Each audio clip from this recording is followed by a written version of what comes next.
Now, this case in Arizona is probably going to become a hot topic as far as just the abortion rights portion of it throughout this election year. And basically, the state of Arizona, on a 4-2 majority from their Supreme Court, upheld a pre-statehood ban, meaning that this was a ban that was done before Arizona became a state when it was still just a territory, but a pre-statehood ban on banning abortions after 15 weeks unless it poses a threat to the mother's life.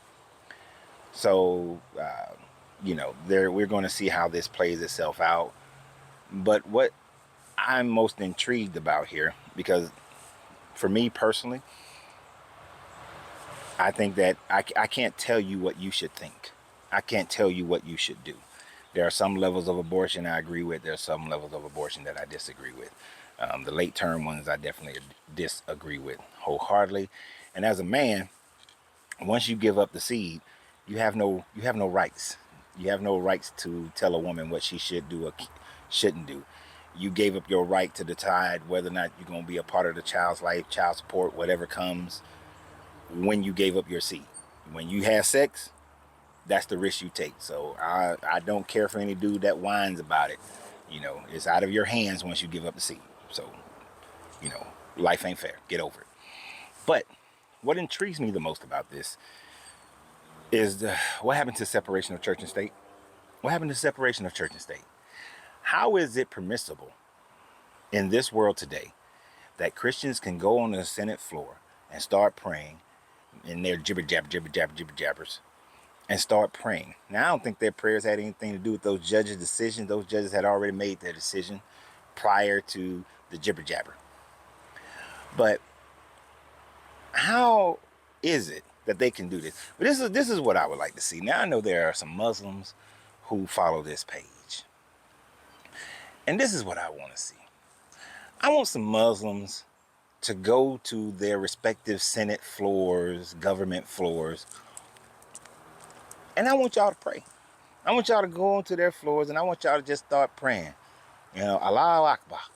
Just pray it out. Pray it. Because I want to see what happens.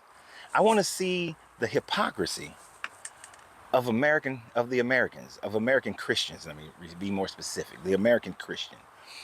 Because what you're going to see is an outrage.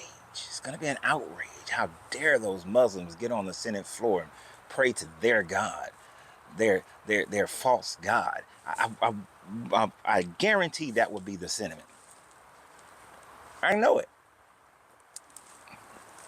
Which would show the hypocrisy of the American Christian in their belief of the First Amendment and the first writing. This number one in the Bill of Rights: freedom of speech and freedom of religion. And if they can go and pray on the Senate floor with the jibber jabber, then a Muslim should be able to go and pray on the Senate floor. A Buddhist should be able to go and meditate on the Senate floor. A Indus should be able to go and pray to Brahmin or Krishna, whomever, and on the Senate floor. A Wiccan should be able to go pray to the trees or whatever on the Senate floor. And a Satanist should be able to go and pray to the devil, pray to Satan on the Senate floor. If you're going to allow one, then you must be willing to allow all.